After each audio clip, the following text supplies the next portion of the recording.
जिंदाबाद जिंदाबाद।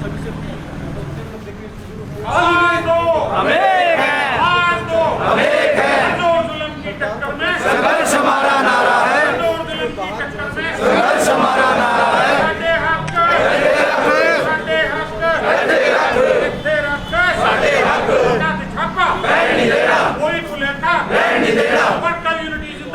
जिंदाबाद जिंदाबाद।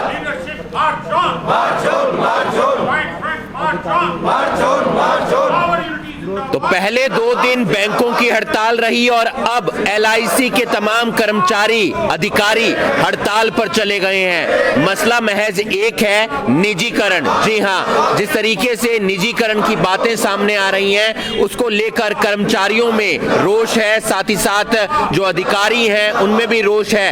पहले 2 दिन 15 और 16 मार्च को हमने देखा कि बैंक के तमाम कर्मचारी हड़ताल पर थे, अधिकारी हड़ताल पर थे, और अब LIC जो लाइफ इंश्योरेंस कॉरपोरेशन है उसके तमाम कर्मचारी हड़ताल पर चले गए हैं। एक दिन की यह हड़ताल है। मसला यह है कि सरकार IPO लेकर आ रही है, यानी कि जो शेयर मार्केट से जुड़ी हुई तमाम चीजें होती हैं वो वहां पर देखने को मिलेंगी, और साथ ही साथ जो FDI है वो इंश्योरेंस के अंदर 74% शेयर लेकर आ रही है, जिसका विरोध LIC के तमाम कर्मचारी और अधिकारी करते हुए नजर आ रहे हैं, जिसके चलते आज तमाम कर्मचारी और अधिकारी यहां अपना विरोध प्रदर्शन कर रहे हैं, सरकार के खिलाफ नारेबाजी कर रहे हैं। क्या कुछ कहना है तमाम LIC के कर्मचारियों का, अधिकारियों का, वो उनसे जानेंगे। लेकिन यही हाल पूरे देश का है, क्योंकि आज जो हड़ताल हुई है वो देशव्यापी है। जिंदाबाद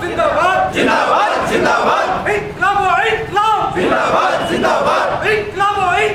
जिंदाबाद जिंदाबाद। वक्त की पुकार है, एकता ही एकता, समय का तकाजा है, एकता ही एकता।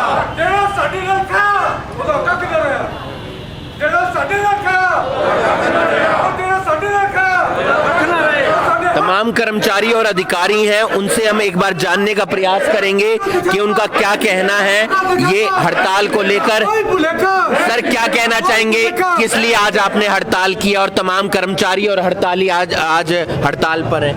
आज हम भारत सरकार के निर्णय जो 49% से 76% करने जा रही है FDI बढ़ाकर, उसके विरोध में हम लोग सभी कर्मचारी अधिकारी जितने भी LIC में हैं, लगभग 1 लाख से ऊपर अधिकारी और कर्मचारी हम लोग इस हड़ताल में शामिल हैं। और इसके अलावा जो हमारा जो IPO लाना चाह रही हैं, इनिशियल पब्लिक ऑफर, उसको भी हम विरोध कर रहे हैं।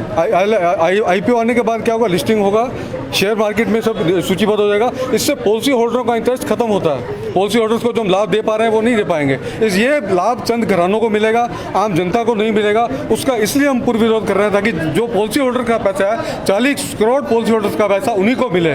भारत सरकार को हमने गत वर्ष 2700 करोड़ रुपए लाभांश के रूप में दिया है। ये लाभांश हम लोग दे रहे हैं, लेकिन औने पौने दामों पर ये सरकार इस सबको बेच देना चाहती है। और उससे भी जो आखिरी मुद्दा है हमारा, वेज विजन का मुद्दा, लगभग 44 महीने हो गए हैं हम लोगों को वेज विजन नहीं दिया जा रहा है। हम लोग कई बार प्रबंधन से भी बात कर चुके हैं, लेकिन प्रबंधन का रवैया बिल्कुल नकारात्मक रहा है।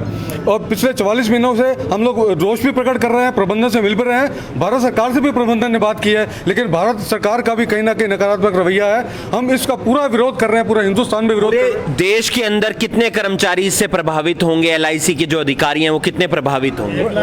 1,25,000 एम्प्लॉइज़ हैं जी, जो इससे प्रभावित होगा, और जिसके अंदर सभी सेक्शन ऑफ एम्प्लॉइज़ हैं। क्लास 1 भी हैं, क्लास 2 भी हैं, क्लास 3, 4 भी हैं, और पेंशनर्स भी हैं, क्योंकि पेंशनर्स भी जो है आज का जो एग्जिस्टिंग एम्प्लॉई है वो कल का रिटायरी है। तो ये एक जो है सारी चीज़ों का इफ़ेक्ट जो है वो आगे पास ऑन होता है, और जो हालात हैं वो सबके सामने हैं। ये सरकार, इस देश के अंदर कोई इंडस्ट्रियल डेमोक्रेसी नाम की चीज़ नहीं है। इसके बावजूद कि यहाँ पे जो मेजॉरिटी यूनियंस हैं वो ये कह रही हैं कि ये प्राइवेटाइजेशन नहीं होना चाहिए।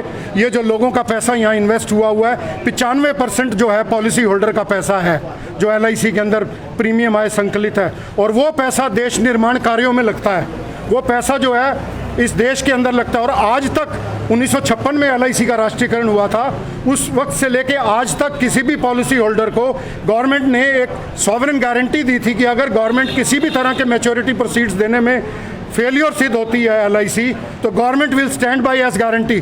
लेकिन हमें फ़ख्र होता है हम ऐसी संस्था में काम करते हैं, चाहे हमारे वो प्रीडिसेसर पेंशनर साथी हैं, चाहे वो आज के एग्जिस्टिंग एम्प्लॉयज़ हैं, कि आज तक किसी भी पॉलिसी होल्डर को उस सॉवरन गारंटी को इन्वोक नहीं करना पड़ा, उसको दोबारा उद्धृत नहीं करना पड़ा। ये है LIC की कारगुजारी।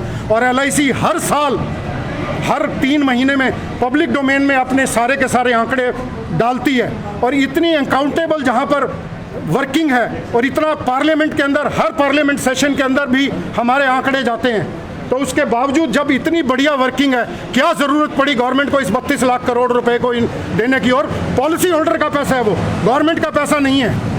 उम्मीद रहती है कि प्राइवेट के अंदर हमें शायद बीमा वापस मिले ना मिले, लेकिन सरकारी LIC के अंदर बीमा जरूर वापस मिल जाएगा। एक उम्मीद रहती है, एक विश्वास रहता है, और अगर निजीकरण हो गया तो शायद ये उम्मीद नहीं बचेगी। इसी का भरोसा आज तक रहा है, और इसी भरोसे पे इस देश के लोग अपनी हार्ड अर्न्ड मनी को LIC को देते रहे हैं। इसी भरोसे से हम लोगों को पैसा देने में और पैसा दिलाने में सहायक रहे हैं। लेकिन अगर इस पे प्राइवेटाइजेशन की छाप लगेगी तो जो प्राइवेटाइज धंधा जिस तरीके से चलता है वो पार्टी के लोगों के हक में नहीं है, वो हमारी पार्टीज़ के हक में नहीं है, हमारे एजेंट्स के हक में नहीं है। और जो पैसा हम इकट्ठा करके इस देश के सृजन में आज तक लगाते रहे हैं, उस पर भी एक काली छाप लगेगी, उस पर भी एक खतरा मंडराएगा। इसी वजह से ये इतने एम्प्लॉयज़ इतनी भारी संख्या में आज प्रतिरोध कर रहे हैं। इसकी पूरी गुंजाइश है, क्योंकि कोई सकारात्मक रवैया हमें नज़र नहीं आ रहा है, और इसके चलते एम्प्लॉयज़ इस बात पे आमादा रहेंगे कि वो अपने हकों के लिए और इससे ज़्यादा इस देश की जनता के लिए, जिनका पैसा यहाँ सुरक्षित है, जिसके लिए हम काम करते हैं, हम ज़रूरी तौर पे वो सब सेक्रीफाइस करेंगे जिनकी ज़रूरत पड़ेगी। तो आप देख सकते और महिला कर्मचारी भी हैं जो लगातार हड़ताल में शामिल हुई हैं। मैम, क्या कहना चाहेंगे? पहले बैंक हड़ताल पर हैं, अब आप LIC से जुड़े हुए हैं, आप हड़ताल पर हैं, किस तरीके से विरोध प्रदर्शन कर रहे हैं? हमारा सब इन्हीं नीतियों के खिलाफ हमारा विरोध जारी है। हम सारे कर्मचारी बहुत ही इस तरह से पीड़ित महसूस करते हैं। जो भी रोज़ नई नई नीतियाँ बदली जाती है। अब LIC का IPO बेचने की बात चल रही है, जो कि बहुत ही हमारी बिल्कुल अनअपेक्षित है, जो कभी भी नहीं होना चाहिए और ना ही इसकी कोई ज़रूरत है।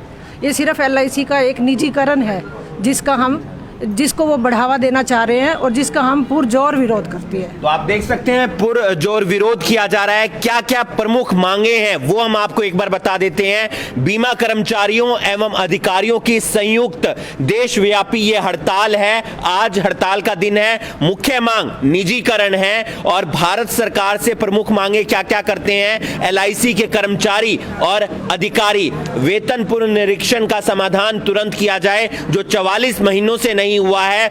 LIC में IPO के फैसले को निरस्त किया जाए। अगर IPO आ जाएगा तो फिर शेयर मार्केट के अंदर LIC इन्वॉल्व हो जाएगा पूरी तरीके से, और उसका कहीं ना कहीं खामियाजा जो है वो कर्मचारियों को, अधिकारियों को भुगतना पड़ेगा। तीसरी मुख्य मांग है बीमा क्षेत्र FDI की सीमा 49% से 74% करने का फैसला निरस्त करो। जो FDI की सीमा थी पहले 49% थी, अब 74% हो जाएगी। ये तमाम मांगे हैं जो पहले बैंक कर्मचारी कर रहे थे, अब LIC के कर्मचारी कर रहे हैं। और अब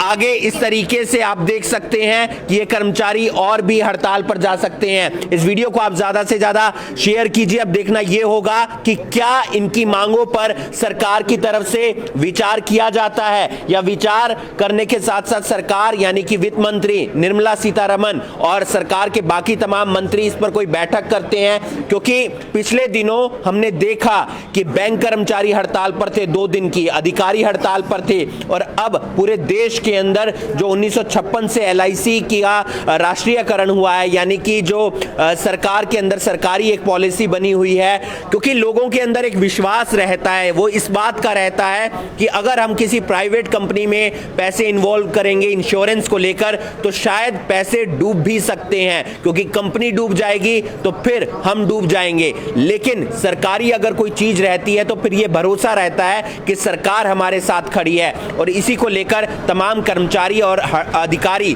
आज हड़ताल पर हैं। इस वीडियो को आप ज्यादा से ज्यादा शेयर कीजिए। आने वाले दिनों में क्या LIC के कर्मचारी और अधिकारियों की मांगों पर सरकार विचार करती है, यह देखने वाली बात होगी। करनाल से करनाल ब्रेकिंग न्यूज के लिए हिमांशु नारंग।